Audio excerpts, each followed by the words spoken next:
Hello students, this video is about magnetic flux. So जैसे कि आपने इलेक्ट्रोस्टैटिक में पढ़ा कि number of electric field lines जब किसी सरफेस के ऊपर परपेंडिकुलरली फॉल होती हैं उसको हम बोलते हैं electric flux. Similarly in that manner जब number of magnetic field lines किसी सरफेस के ऊपर परपेंडिकुलर फॉल होती हैं उस फिनोमिना को बोलते हैं या उस क्वांटिटी को बोलते हैं हम magnetic flux. So it is defined as कि total number of magnetic field lines passing normally means perpendicularly through a given surface and it is denoted by phi and phi b represent that flux in magnetism and जो कि definition कह रही है according to this अगर हम mathematically लिखें तो magnetic flux is equals to magnetic field lines की स्ट्रेंथ जिसको हम बी बार से डिनोट कर रहे हैं बी एरो से and dot product of D S मतलब जिस सरफेस के ऊपर वो फॉल कर रही हैं। तो mathematically this is a relation for magnetic flux that is D B is equals to B dot D S and it's S I unit is weber जिसको वी डब्ल्यू बी से denote करते हैं and it's C G S unit is maxwell. On 1 weber के अंदर 10⁸ maxwell होते हैं। Numerically अगर आपको मैग्नेटिक फील्ड की वैल्यू मैग्नेटिक फ्लक्स की वैल्यू वेबर में दी है तो आप उसको मैक्सवेल में चेंज कर सकते हो और मैक्सवेल में दी है तो 1 मैक्सवेल के अंदर हो जाएगा 10⁻⁻8 weber. Next quantity is magnetic flux density. Magnetic flux होता है फाई एंड डेंसिटी की बात आ रही है तो कितना फ्लक्स कितने यूनिट एरिया के लिए उसको बोलते हैं हम मैग्नेटिक फ्लक्स डेंसिटी जिसको हम मैग्नेटिक इंडक्शन बी से भी रिप्रेजेंट करते हैं और मैग्नेटिक इंडक्शन बोलते हैं and it is defined as number of magnetic field lines passing normally through a unit area कि कितने एरिया से number of magnetic flux lines pass out हो रही है उसको हम बोल रहे हैं magnetic flux density. It is denoted by B mathematically it is equals to phi by A and its unit is phi. Flux की यूनिट होती है वेबर। एरिया को हम मेजर करते हैं लेंथ इनटू ब्रेड्थ मतलब मीटर स्क्वायर। तो जो मैग्नेटिक फ्लक्स डेंसिटी की ऐसा यूनिट हो गई that is weber per metre square या हम इसको सिंपल बोल सकते हैं टेस्ला। 1 टेस्ला के अंदर 1 वेबर मीटर पर मीटर स्क्वायर होते हैं। क्यों? क्योंकि मैग्नेटिक फील्ड की वैल्यू ऐसा यूनिट होती है टेस्ला और फाई की होती है वेबर, एरिया होता है मीटर स्क्वायर में। अगर हमारे पास मैग्नेटिक फील्ड 1 टेस्ला हो जाए और magnetic flux 1 weber and area 1 metre square हो जाए तो 1 tesla is equals to 1 weber per metre square ये क्वांटिटी इसके बराबर हो जाएगी। एंड इसको अगर हम क्रॉस मल्टीप्लाई करते हैं then we have another relation that is phi is equals to B A और we can say that phi is equals to अगर वेक्टर फॉर्म में लिखें तो B dot A vector B vector dot A vector both being dot product of 2 vector quantity. ये दोनों vector quantity का dot product है और जब भी कोई क्वांटिटी 2 वेक्टर क्वांटिटी का डॉट प्रोडक्ट होती है तो वो क्वांटिटी स्केलर होती है। जैसे कि work done is a scalar quantity because it is the dot product of force and displacement. Force and displacement both are vector quantity. Similarly magnetic flux is also a scalar quantity because of 2 vector quantities के dot product की वजह से। Next quantity is magnetic permeability जिसको हम mu से represent करते हैं and it is the degree और extent to which the magnetic field lines can pass through a given substance कि कितनी एट विट डिग्री और कितनी मैग्नेटिक फील्ड लाइंस किसी सब्सटेंस से पास आउट हुई हैं उसको हम बोलते हैं मैग्नेटिक परमिएबिलिटी। डिनोट करते हैं म्यू से। जैसे कि इलेक्ट्रोस्टैटिक में एप्सिलॉन होता था वैसे ही मैग्नेटिज्म में क्या है म्यू एंड रिलेटिव परमिएबिलिटी को हम डिनोट करते हैं म्यू आर से। This R represent the relative. जैसे इलेक्ट्रोस्टैटिक में एप्सिलॉन और आर होता था relative permittivity and epsilon naught होता है एब्सोल्यूट परमिटिविटी।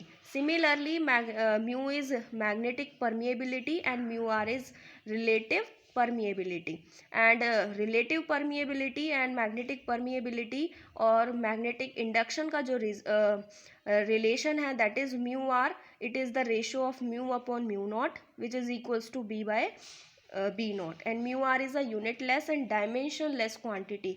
ना इसकी कोई यूनिट है और ना ही इसका कोई dimension formula. where mu is the magnetic permeability of medium and mu naught is the magnetic permeability of free space. And intensity of magnetising field और मैग्नेटाइजिंग इंटेंसिटी की बात करें तो इसको हम H से डिनोट करते हैं, and it is the degree to which a magnetic field can magnetise, कि कितनी डिग्री से मैग्नेटिक फील्ड किसी सब्सटेंस को मैग्नेटाइज कर सकता है। जैसे हमारे पास कोई ऑब्जेक्ट है ये, और मैग्नेटिक फील्ड इसको अगर हम प्रोवाइड करते हैं तो उस मैग्नेटिक फील्ड प्रोवाइड करने के बाद वो मैग्नेटिक फील्ड कितने हद तक, कितनी डिग्री तक इस सब्सटेंस को मैग्नेटाइज कर दे, उसको हम बोलते हैं उसकी इंटेंसिटी, एंड इसको डिनोट करते हैं H से। तो मैथमेटिकली हम लिख सकते हैं B अपॉन में म्यू, मैग्नेटिक फील्ड लाइंस जो कि मैग्नेटाइज करेंगी, अपॉन में mu that is magnetic permeability, और we can write it as for absolute magnetic permeability, that is H is equals to B naught upon mu naught, and its SI unit is, we know that formula H is equals to B upon mu. It is a unitless and dimensionless quantity, and this is a magnetic field जिसकी SI unit होती है B is equals to phi by A। अगर phi को हम weber में ना लिख के टेस्ला में लिखें तो एरिया तो हो जाएगा हमारे पास metre square. So B is equals to tesla upon में tesla metre per ampere, and it's SI unit is ampere per metre. और सोलेनॉइड के केस में मैग्नेटिक फील्ड की वैल्यू होती है हमारे पास mu naught N I A. So each magnet की जो हॉरिजॉन मैग्नेटिक इंटेंसिटी की वैल्यू जो होगी that is B naught upon mu naught, which is equals to, अगर हम इसको इधर ले आते हैं बी नॉट के अपॉन में म्यू नॉट, तो इसकी वैल्यू किसके बराबर होगी, एन आई के बराबर। And this is the expression comes out for solenoid in magnetic field के लिए। जब हमने एक्सप्रेशन किया था उस केस में हमारे पास सोलेनॉइड के लिए ये एक्सप्रेशन आया था। नाउ ये तो हमने बात करी intensity of magnetisation, magnetising field के बारे में। अब हम बात करते हैं इंटेंसिटी ऑफ मैग्नेटाइजेशन के बारे में। इंटेंसिटी ऑफ मैग्नेटाइजिंग फील्ड को डिनोट करते हैं कैपिटल H से, एंड इंटेंसिटी ऑफ मैग्नेटाइजेशन को डिनोट करते हैं I से। दोनों थोड़ी थोड़ी सिमिलर है, इसीलिए इसको याद रखना, बहुत रिमेंबर करके रखना। इट इज़ द डिग्री और extent to which a substance get magnetise. Intensity of magnetising field का मतलब होता है कि अगर हम किसी सब्सटेंस को मैग्नेटिक फील्ड दे रहे हैं तो वो मैग्नेटिक फील्ड उस सब्सटेंस को कितनी डिग्री से मैग्नेटाइज करेगा। एंड इंटेंसिटी ऑफ मैग्नेटाइजेशन का मतलब है कि जब हमने इस सब्सटेंस को किसी एक्सटर्नल मैग्नेटिक फील्ड के अंदर रखा तो कितने डिग्री से ये मैग्नेटाइज हुआ, उसका मतलब था करेगा, मैग्नेटिक फील्ड करेगी, और ये कितना हो चुका है, that is intensity of magnetisation. And mathematically we write it as magnetic dipole movement induce upon में वॉल्यूम ऑफ द सब्सटेंस। तो वॉल्यूम क्या हो जाएगा, volume is equals to area into में जो टोटल लेंथ होती है उस मैग्नेटिक डाइपोल मूवमेंट की, that is 2L। So 2L this is the volume of the dipole. And magnetic dipole induce, magnetic dipole क्या होता है कि दो पोल्स जिनकी पोल स्ट्रेंथ है हमारे पास m, उनके बीच का जो डिस्टेंस है दैट इज़ 2L, उस सिस्टम को हम बोलते हैं मैग्नेटिक डाइपोल मूवमेंट, और कैपिटल M से उसको डिनोट करते हैं।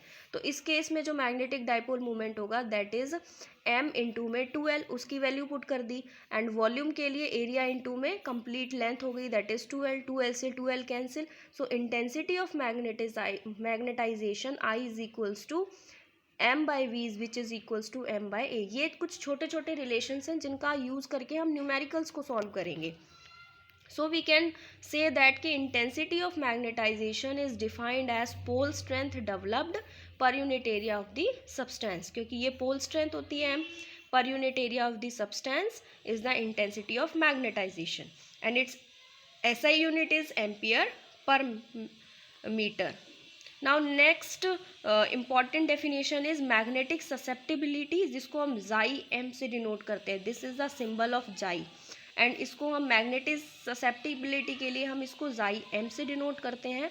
इलेक्ट्रिकल ससेप्टिबिलिटी होती तो जाई E से डिनोट कर देते।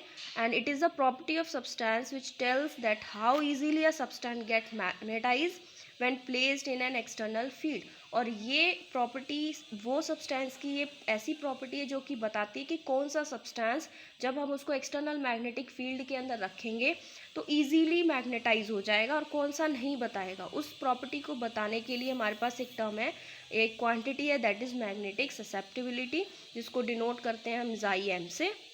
And mathematically xi m is equals to I by h, that is intensity of magnetization upon my magnetic intensity, where xi m एक unitless और dimensionless quantity है. It has no unit and no quantity. Now relation between magnetic permeability and magnetic susceptibility. Magnetic permeability that is mu and magnetic susceptibility that is xi. इन दोनों के बीच का relation निकालना है हमें. So we know that total magnetic flux density, जिसको हम B से denote करते हैं किसी भी सब्सटेंस का, वो सम होती है magnetic field density in vacuum B naught और magnetic field flux density produce due to magnetism B. मतलब बी जो है total magnetic field flux density which is equals to B naught plus B M. And we know that अभी हमने जो relation निकाला वहाँ से एच, जो कि magnetic intensity of magnetising field which is equals to B naught upon में mu naught. तो बी नॉट की वैल्यू आ गई हमारे पास म्यू नॉट एच और बी एम की वैल्यू आ जाएगी mu naught I.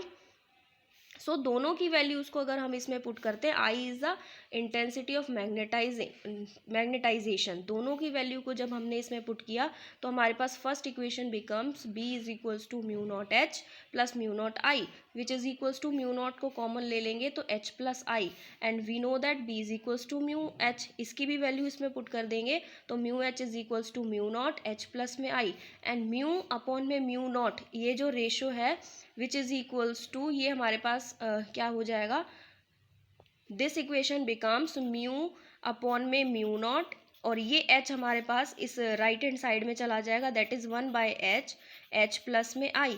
So this equation becomes mu upon mu naught is equals to 1 plus I by H, and I by H जो कि अभी हमने पढ़ा मैग्नेटिक ससेप्टिबिलिटी बोलते हैं. So relative magnetic permeability is equals to 1 plus chi M. ये हमारे पास रिलेशन आया है मैग्नेटिक परमिएबिलिटी और मैग्नेटिक ससेप्टिबिलिटी के लिए. So these are the some small terms which are used numerically. इनके फॉर्मूले न्यूमेरिकली बहुत यूज़ होंगे.